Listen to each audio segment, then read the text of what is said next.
भूत तिलस्मी हवेली का रहस्य। भाग एक। गांव की दहशत। राजस्थान के एक पुराने गांव भंवरगढ़ में एक हवेली थी, ठाकुर हवेली। वह हवेली गांव के किनारे सूखी झील के पास थी। कभी वह इलाके की शान हुआ करती थी, मगर पिछले 40 सालों से वहां कोई नहीं रहता था। लोगों का मानना था कि वह हवेली अभिशप्त है। रात को वहां से औरतों की चीखें, बच्चों के रोने की आवाजें और जंजीरों की खनक सुनाई देती थी। गांव वाले वहां जाना तो दूर, उसका नाम लेने से भी डरते थे। कहते हैं, जो भी हवेली के अंदर गया वो कभी वापस नहीं लौटा। भाग दो। 4 दोस्तों की जिज्ञासा। एक दिन शहर से 4 कॉलेज के दोस्त आदित्य, मोहन, रवि और सौरभ अपने प्रोजेक्ट के लिए भंवरगढ़ आए।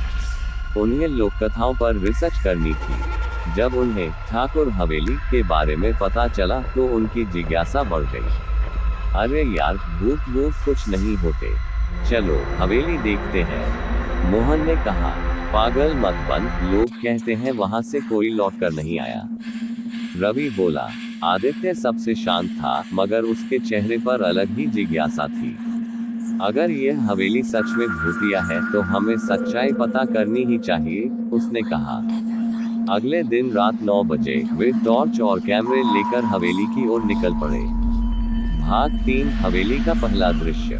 जैसे ही वे हवेली के पास पहुंचे, ठंडी हवा का झोंका आया। दरवाजा अपने आप चर्र चर्र की आवाज के साथ खुल गया। सामने विशाल बरामदा था, जहां जाले लटके थे और दीवारों पर पुरानी तेल की पेंटिंग्स टंगी थी। मोहन ने टॉर्च की रोशनी एक तस्वीर पर डाली। वह एक औरत की पेंटिंग थी, जिसकी आंखें लाल थी और मुस्कान भयावह। शायद ठाकुर की पत्नी होगी, सौरभ बोला। लेकिन तभी पेंटिंग की आंखें झपकी। चारों दोस्त सन्न रह गए।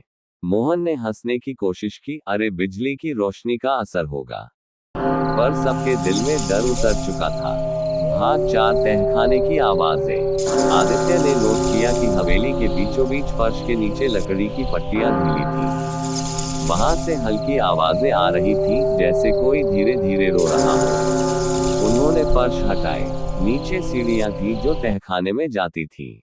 जैसे ही वे नीचे उतरे, एक सड़ी हुई गंध ने उन्हें घेर लिया। दीवारों पर पुराने खून के निशान थे। नीचे एक बड़ा लोहे का दरवाजा था, जिस पर लिखा था, मत खोलो, श्रापित आत्मा। यही तो रहस्य है, आदित्य बोला। अगर हम सच्चाई जानना चाहते हैं तो ये दरवाजा खोलना होगा। रवि ने मना किया, पर आदित्य ने दरवाजा धकेल दिया। दरवाजा खुलते ही एक ठंडी हवा का तूफान उठा। दीवारों पर लगे दीपक अपने आप जल उठे। और वहां कमरे के बीचों बीच एक औरत की आकृति खड़ी थी, सफेद साड़ी में, बाल बिखरे हुए, चेहरा राख जैसा। भाग 5। भूत का प्रकट होना। वह औरत धीरे धीरे उनकी ओर बढ़ी। उसकी आंखें लाल थीं, होंठ नीले, और उसकी चाल अजीब सी।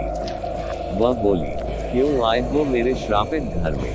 कौन हो तुम? आदित्य कांप गया, पर बोला, हम सच्चाई जानना चाहते हैं। तुम कौन हो? औरत का चेहरा पल भर में बदल गया, अब वह भयानक लग रही थी।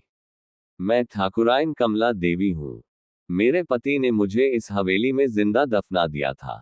अब जो भी यहाँ आता है, मैं उसे अपने साथ ले जाती हूँ। ये कहते ही वह औरत एक भूतिया चीख के साथ गायब हो गई, और सारे दीपक बुझ गए। चारों दोस्त ऊपर भागे, पर दरवाजा अपने आप बंद हो गया। भाग 6। श्राप का असर। सौरभ ने टॉर्च जलाने की कोशिश की, पर वह काम नहीं कर रही थी। दीवारों से खून टपकने लगा। फर्श पर किसी बच्चे के पैरों के निशान बने जा रहे थे। रवि ने चिल्लाया, ये सब सपना है। पर तभी उसे किसी ने पीछे से पकड़ लिया। वह हवा में उठ गया और दीवार से टकरा गया। उसका सिर फट गया और वह वहीं गिर पड़ा, मृत। बाकी तीनों चीख उठे। वे दौड़ते हुए हवेली से बाहर भागे, पर गेट बंद था। मोहन ने गेट तोड़ने की कोशिश की, तभी वही औरत उसके सामने प्रकट हुई। तुमने मेरा विश्राम भंग किया है, अब तुम भी कभी नहीं जाओगे। उद्धरण चिन्ह। उसने मोहन का गला पकड़ा और उसकी आंखें सफेद हो गईं। अब बस आदित्य और सौरभ बचे थे। भाग 7। रहस्य का खुलासा। आदित्य ने कांपते हुए अपने बैग से पुरानी हवेली का नक्शा निकाला। उसे याद आया, ठाकुर हवेली के नीचे एक तिलिस्मी कक्ष है जहां एक ताबीज छुपा है जो आत्मा को मुक्त कर सकता है। उन्होंने तहखाने में वापस जाने का निश्चय किया। सौरभ डर रहा था, पर आदित्य बोला, अगर हमने ताबीज पा लिया तो सब खत्म हो जाएगा। वे फिर नीचे गए। औरत की आत्मा बार बार प्रकट हो रही थी, कभी रोती हुई, कभी हंसती हुई। आदित्य को दीवार पर एक चिन्ह दिखा, ओम नमः काली लिखा था। उसने ईंट हटाई और भीतर से एक चांदी का ताबीज मिला। जैसे ही उसने ताबीज उठाया, हवेली हिलने लगी, छत से राख गिरने लगी और आत्मा चीखने लगी, मुझे मत मुक्त करो। मैं बदला नहीं ले पाई, लेकिन आदित्य ने ताबीज उसके सामने कर दिया। अचानक तेज रोशनी फैली और आत्मा धुएं में बदलकर गायब हो गई। भाग 8 अंत नहीं, आरंभ। सुबह हुई। गांव वालों ने देखा कि हवेली अब शांत थी। दरवाजा खुला हुआ था, पर अंदर केवल आदित्य अकेला पड़ा था, बेहोश। जब वह होश में आया, उसने बताया कि उसके दोस्तों को आत्मा ले गई। पुलिस ने जांच की, मगर तीनों दोस्तों का कोई सुराग नहीं मिला। आदित्य शहर लौट आया, मगर वह पहले जैसा नहीं रहा। वह अक्सर रात को नींद में बोलता था, कमला देवी, मैं लौट आऊंगा। एक दिन आदित्य अपने कमरे से गायब हो गया। दीवार पर बस एक पंक्ति लिखी थी, हवेली अब भी मुझे बुला रही है।